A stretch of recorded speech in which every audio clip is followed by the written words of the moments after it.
Estamos de volta agora para falar sobre veículos, especificamente sobre documentação de veículos.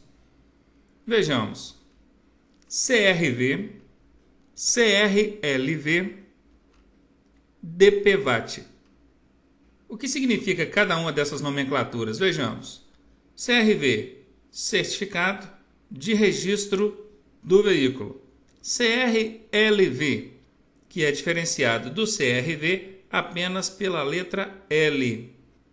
Significa Certificado de Registro e Licenciamento de Veículo, também chamado de CRLA, ou Certificado de Registro e Licenciamento Anual do Veículo. E por fim o DPVAT, que é o seguro contra danos pessoais causados por veículos automotores terrestres, DPVAT. O CRV é muito conhecido como o recibo do veículo ou documento de transferência do veículo. Este não é um documento no qual você precisa portá-lo, carregar consigo. É um documento que pode ser guardado em casa, em local seguro, e certamente só será utilizado em algumas oportunidades específicas, as quais nós estaremos mostrando daqui a pouco. Já o CRLV é um documento de porte obrigatório, ou seja, precisa ser transportado para, na oportunidade de uma fiscalização de trânsito, apresentá-lo ao agente. E o seguro DPVAT, também conhecido como seguro obrigatório do veículo, não é um documento de porte obrigatório, mas é um documento o qual precisa ser pago anualmente para que o veículo possa estar devidamente licenciado para circular nas vias públicas. Ainda sobre o CRV, quando é que eu precisaria utilizar o CRV, o Certificado de Registro do Veículo? Em 4 oportunidades. Vejamos: trocar de proprietário, era de um dono, passou para outro, ou seja, vendeu o veículo, e nesse caso, esse recibo ou certificado de registro do veículo será preenchido com os dados do futuro proprietário. Pode também ocorrer de você ter que utilizar esse documento na oportunidade de mudança de município. O proprietário do veículo, estando mudando de município, vai precisar atualizar o endereço desse veículo, e nessa situação é obrigatória a emissão ou expedição de novo certificado de registro para o veículo. Preciso que vocês entendam que a mudança de endereço dentro do mesmo município não obriga a emissão de novo certificado de registro. Basta que você faça a atualização do endereço junto ao órgão de trânsito. Uma terceira oportunidade é quando houver a alteração da característica do veículo, ou das características do veículo. Por exemplo, o seu veículo tem como combustível a gasolina. Você pretende fazer com que esse veículo agora seja equipado também para rodar com o GNV, o gás natural veicular. Obviamente, isso altera a característica do veículo, uma das características constantes no documento, e implica na emissão de novo certificado de registro para esse veículo. Outra hipótese seria você pintar esse veículo de cor diferente. Claro que antes de você fazer isso, você precisaria de uma autorização da autoridade de trânsito, para depois então fazer a alteração da característica, que é a cor. Aliás, qualquer característica que você pretenda mudar em seu veículo deve previamente ser autorizado pela autoridade de trânsito, para depois então ser feita a alteração e ser emitido um novo certificado de registro do veículo, já constando a alteração na característica. E a última hipótese em que obrigaria você a requerer a expedição de novo certificado de registro do veículo é quando houver a mudança da categoria do veículo. O que é a categoria de um veículo? É a finalidade para a qual esse veículo é utilizado. Por exemplo, o seu veículo. Qual a finalidade dele? Uso particular. Portanto, a categoria dele, particular. Você pode identificar facilmente a categoria de um veículo pela cor da placa de identificação desse veículo. Os veículos particulares têm a placa de cor cinza, fundo cinza, e algarismos em cor preta. Um veículo do Centro de Formação de Condutores, por exemplo, ou autoescola, ele é um veículo cuja finalidade é a aprendizagem, portanto a categoria dele, aprendizagem. Placa branca com algarismos vermelhos. Um veículo que pertence ao estado ou município, um veículo oficial, categoria oficial, placa branca com algarismos em preto e assim sucessivamente. Depois nós vamos ver com maiores detalhes essas diferenças entre categorias e identificação através das placas. Enfim, a emissão de novo certificado de registro do veículo ocorrerá sempre que acontecer uma dessas quatro, ou pelo menos uma dessas quatro situações aqui mostradas.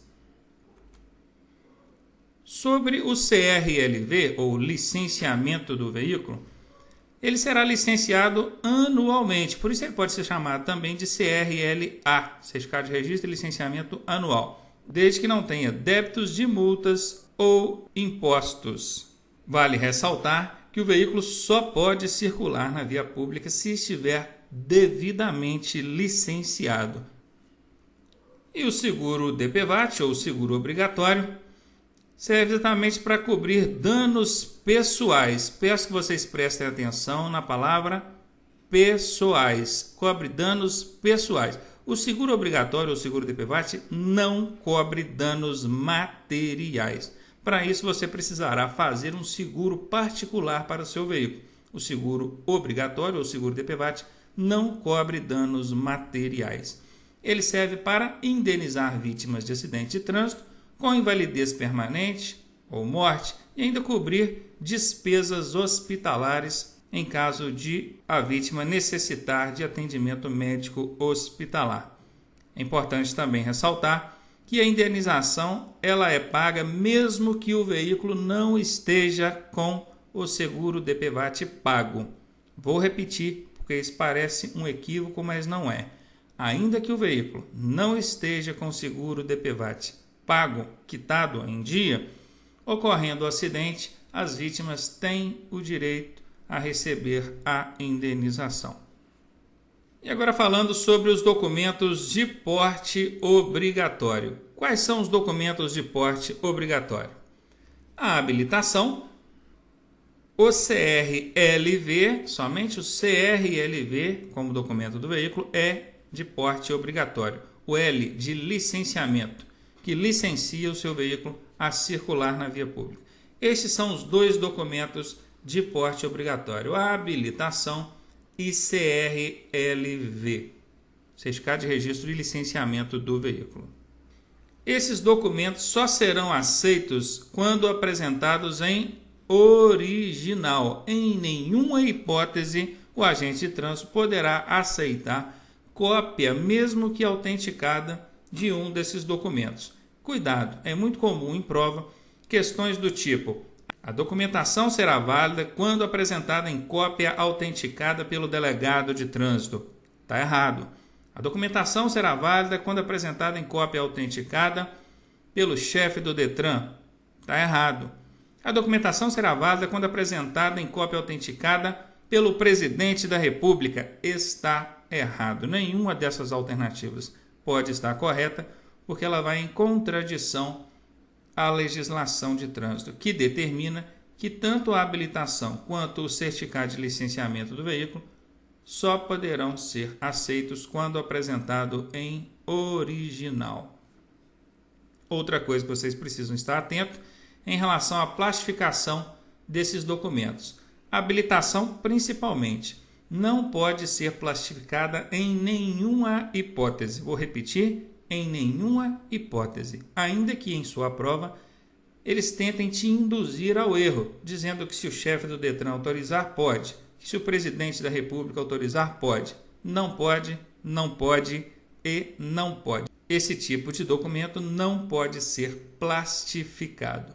Nem habilitação, nem certificado de registro e licenciamento do veículo.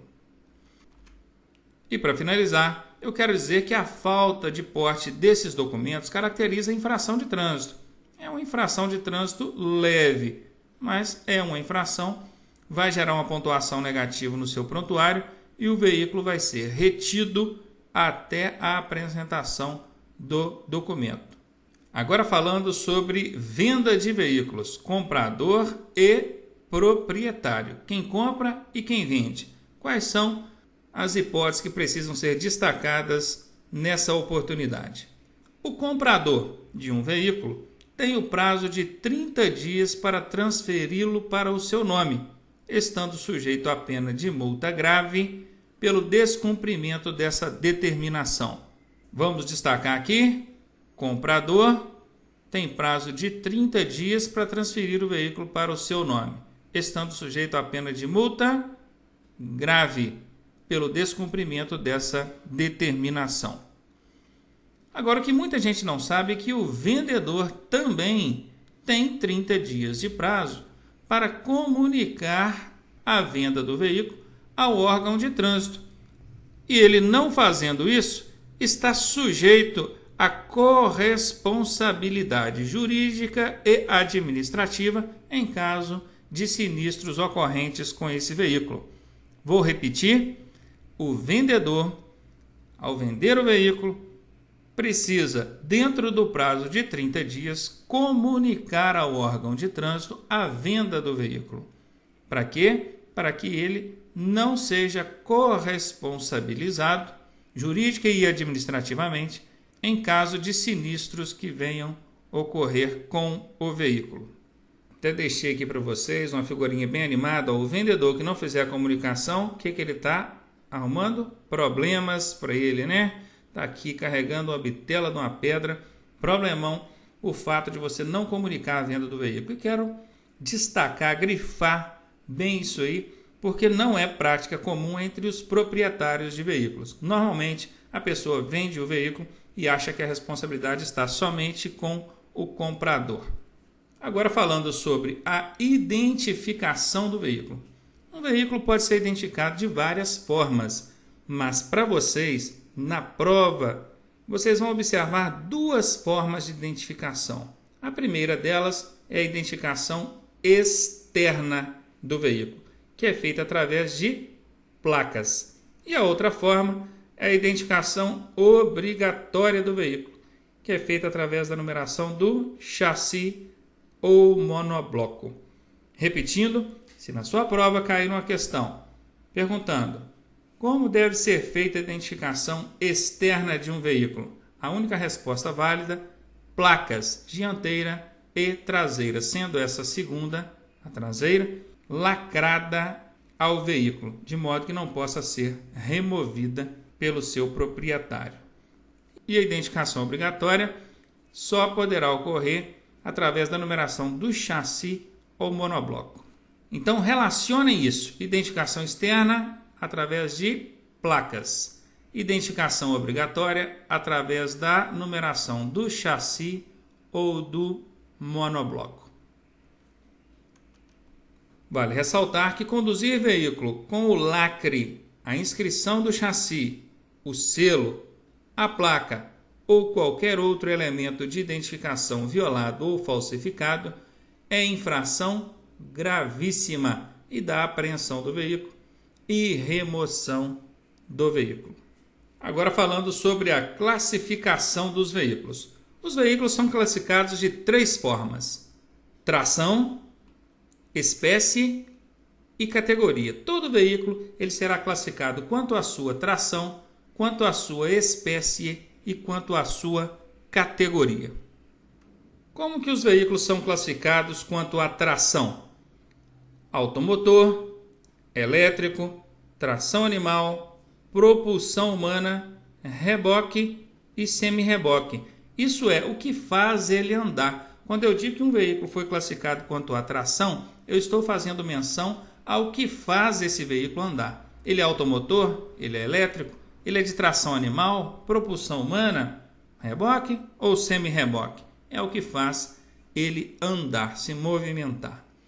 Quando eu digo da espécie, eu estou dizendo se ele é de passageiro, se ele é de carga ou se ele é misto. O que é um veículo misto? É um veículo que faz o transporte de passageiros e carga no mesmo compartimento, simultaneamente no mesmo compartimento.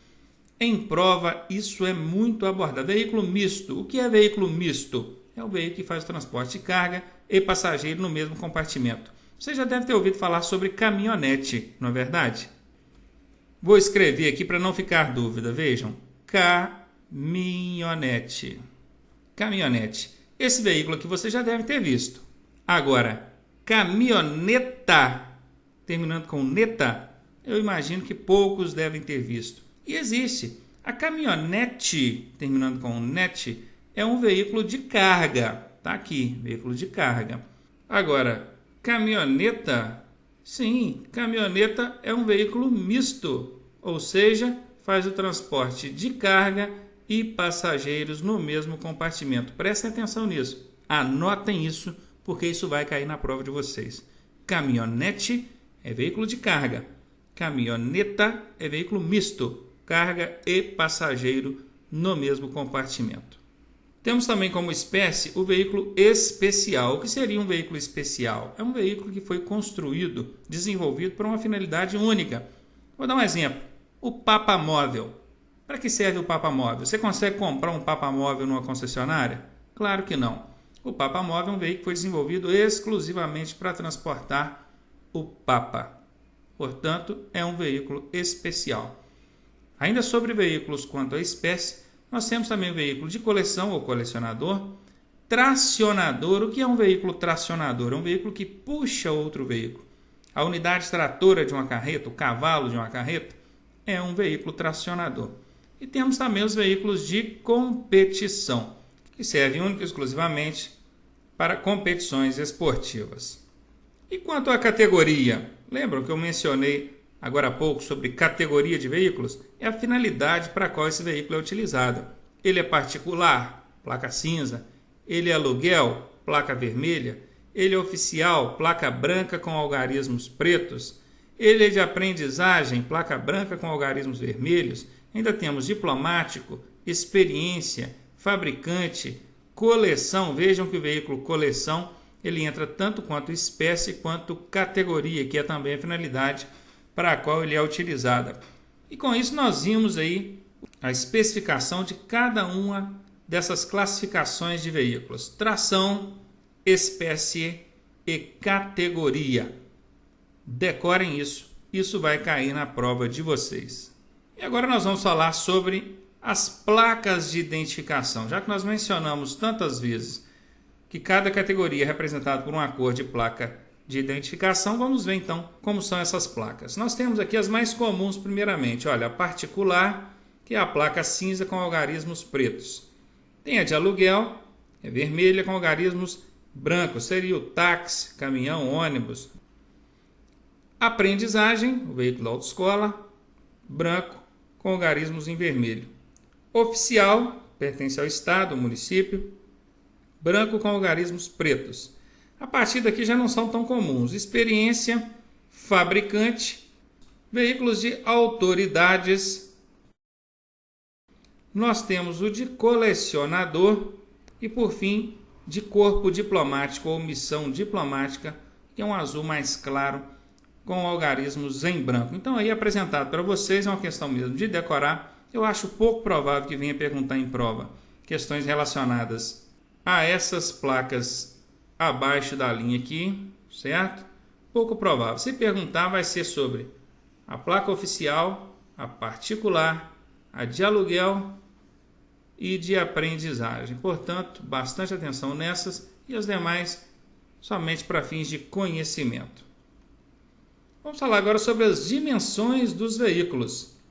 Vejam, a largura máxima que um veículo pode atingir é 2,60 metros. Quando eu digo largura, é a frente ou a traseira desse veículo. A largura dele, 2,60 metros. E a altura, ou seja, do teto até o chão, ele pode ter no máximo 4,40 metros. Enquanto o comprimento máximo ele vai variar dependendo do veículo. Um veículo simples, que é um veículo conforme esse, não articulado, ele pode atingir 14 metros de comprimento. Aí é pegando da sua traseira até a frente. Esse é o comprimento do veículo. Tem veículo articulado, eu disse carreta aqui anteriormente, mas não necessariamente. Um ônibus sanfonado, por exemplo, é considerado um veículo articulado e pode chegar aí a 18,60 metros. O veículo com reboque, aí sim a carreta, pode chegar a 19,80. E a cegonha, que vocês conhecem, é essa carreta para transportar veículos, automóveis, ou outros veículos, podendo chegar a 22,40 metros. Quero lembrar vocês que qualquer uma dessas dimensões pode ser excedida se você tiver uma AET, ou seja, autorização especial de trânsito. Qualquer uma dessas dimensões pode ser excedida com uma autorização especial de trânsito. Ficou claro isso? Muito bem, continuando então. Equipamentos obrigatórios, e com isso nós vamos finalizar aqui a parte de explicação sobre veículos. Claro que os equipamentos de veículos são muitos e distintos dependendo do tipo do veículo. Mas eu não vejo necessidade de a gente ficar tentando decorar aquilo, até porque a maioria dos equipamentos vocês conhecem e são óbvios, fáceis de serem identificados na hora de uma prova. Por exemplo, um automóvel precisa de retrovisores esquerdo e direito e retrovisor interno? Claro. Um caminhão precisa? Claro, retrovisor direito e esquerdo. Precisa de para-choque? Sim. Precisa de cinto de segurança? Sim. Macaco, chave de roda, roda sobressalente? Claro. E uma motocicleta precisa de chave de roda, macaco, roda sobressalente? Não. Na motocicleta esses equipamentos não são obrigatórios. Com isso, entendendo que pelo manual de vocês vão conseguir dar uma passada rápida nisso, sem a necessidade de ficar perdendo tempo em decorar esses equipamentos que são óbvios, eu resolvi apresentar para vocês aqui apenas alguns que podem trazer alguma confusão para vocês. E são equipamentos que, justamente por não serem tão comuns ou que podem proporcionar alguma dúvida ao candidato, eles são mais frequentes em prova, caem com mais frequência. Vamos ver? O catadióptrico, ou seja, já começou quente. Vocês já ouviram falar de catadióptrico? Vocês sabem o que é um catadióptrico? O catadióptrico são os retrorefletores traseiros do veículo. Eles são de cor vermelha. Que retrorefletores? São aquelas partes do veículo em que, mesmo que o veículo seja totalmente apagado, desligado, se alguém projetar uma luz nesse veículo, você vai conseguir localizá-lo ou identificá-lo pelos retrorefletores que vão estar refletindo essa luz projetada. Então, que fique claro aí para vocês, catadióptricos são aqueles refletivos luminosos que tem nas traseiras, às vezes nas laterais e até na frente de alguns veículos. Mas para os veículos automotores e elétricos, somente na traseira ele é obrigatório. Extintor de incêndio. Acho que todo mundo sabe o que é extintor de incêndio. Só que eu preciso destacar aqui para vocês o seguinte. Os extintores, eles têm classificação. E a classe ou as classes de um extintor, para que ele seja dentro das normas do CONTRAN, precisa ser A, B, C. O extintor hoje, o atual, o regulamentado pelo CONTRAN, ele precisa ser das classes A, B, C. Não vou explicar exatamente o que quer dizer esse A, B, C, porque na oportunidade que formos falar melhor de extintor de incêndio, nós vamos entender para que serve cada classe dessa. E outra informação útil, também muito comum em prova, é a validade do extintor, que é de 5 anos. É comum a gente ver pessoas alegando, mas o meu pai tem o carro e o extintor dele é de 1 ano. Vejam, há algum tempo atrás, o extintor de 1 ano, que era da classe B e C, eles valiam, eles eram reconhecidos, eram válidos. Agora não, agora só vale o extintor da classe ABC e com 5 anos de validade. Qualquer coisa diferente disso, certamente vai gerar uma multa grave e apreensão do veículo. E o tacógrafo? O que é o tacógrafo? O tacógrafo é um registrador instantâneo e inalterável de velocidade e tempo. Ele é obrigatório em que veículos? Veículos escolares, veículos coletivos com mais de 10 lugares e veículos de carga com mais de 19 toneladas. E isso para os veículos fabricados até 1999. Os veículos fabricados a partir de 1999, o tacógrafo é obrigatório a partir de 4.536 quilos. Repetindo, o tacógrafo é obrigatório em veículos de transporte escolar, em veículos de coletivos com mais de 10 lugares e veículos de carga com mais de 19 toneladas. Esse fabricado até 99. A partir de 99, 4.536 quilos. Procurem não se preocupar com essa última informação, que é muito pouco provável que ela venha cair em prova. Agora, as 3 primeiras aqui, com certeza, são alvo de questões de prova. Escolares, 10 lugares, e de carga com 19 toneladas. Chave de fenda. Isso, tem muita gente que erra essa questão em prova porque acha que o veículo não precisa de chave de fenda. Precisa sim. Para quê? Para remoção das calotas. Calotas são aquelas tampas que tem nas rodas do veículo. Toda chave de roda que eu conheço, em uma de suas extremidades, ela é também uma chave de fenda apropriada para remoção de calota. Portanto, se o seu veículo é equipado com a chave de roda, certamente ele tem também a chave de fenda. Mas estejam atentos porque numa questão teórica, muita gente tem errado isso aí em prova. Cinto de segurança. Todo mundo sabe o que é cinto de segurança, não sabe? No caso desse aqui, vocês não sabem, não. Cinto de segurança para árvore de transmissão. Que árvore de transmissão? O que é isso? A árvore de transmissão é um eixo que tem debaixo dos veículos de grande porte. Vou repetir, somente os veículos de grande porte precisam ser equipados com esse cinto de segurança para a árvore de transmissão, tá?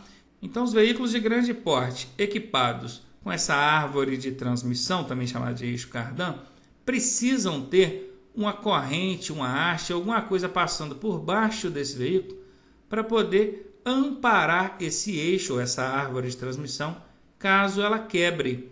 E no caso dela quebrar, ela pode provocar um acidente sério. Essa haste, essa corrente ou algum outro material que passa por baixo do veículo, que serve de apoio para a árvore de transmissão, chama-se cinto de segurança para a árvore de transmissão, somente em veículos de grande porte. Pegaram? E por fim, as bicicletas. Bicicletas também têm equipamentos obrigatórios? Tem. Mas por que eu circulo com a minha bicicleta e nenhum agente de trânsito, nenhum policial me incomoda, mesmo observando que a minha bicicleta não tem esses equipamentos? Porque a regulamentação de veículos de propulsão humana, no caso bicicletas, ela fica a cargo do município, não só os veículos de propulsão humana, mas também os de tração animal e os ciclomotores. Esses 3 veículos, eles têm a sua regulamentação por conta do município. Repetir, veículos de propulsão humana, tração animal e ciclomotores têm a sua regulamentação a cargo do município. Portanto, se o seu município não tem órgão de trânsito, se o seu município ainda não regulamentou o trânsito desses veículos, você certamente não vai ser incomodado por circular com o veículo sem esses equipamentos. Mas vamos lá, vamos ver quais são os equipamentos, porque mesmo não sendo cobrado em todos os municípios, é previsto em legislação nacional e pode cair na sua prova. As bicicletas precisam de dispositivo sonoro. Que dispositivo sonoro? Buzina? Não exatamente uma buzina. Qualquer dispositivo sonoro que faça barulho. Trim-trim, o fonfon, ou seja lá, qualquer outro que você equipar aí a sua bicicleta. Eles precisam também de catadióptricos. As bicicletas precisam de catadióptricos. Agora vocês já sabem o que são catadióptricos. São os refletivos luminosos, né? Aqui, ó, retrorefletores. No caso da bicicleta, onde é que nós vamos encontrar esses retrorefletores? Na frente, atrás da bicicleta, nas laterais e nos pedais da bicicleta. É muito comum a gente ver nos pedais. Agora atrás, na frente e dos lados, nem sempre. E também retrovisor do lado esquerdo. A bicicleta, ela precisa ser equipada com retrovisor, pelo menos do lado esquerdo. Esse é obrigatório. Pegaram aí? Então, salvos aqui para vocês os equipamentos que podem trazer alguma dúvida na hora da prova e os demais, lendo o manual de vocês, vocês vão poder passar e vendo que são equipamentos óbvios, não vai proporcionar qualquer dúvida para vocês na hora da prova. Com isso, chegamos ao final de mais essa aula. Voltaremos dentro de alguns instantes. Um abraço, até daqui a pouco.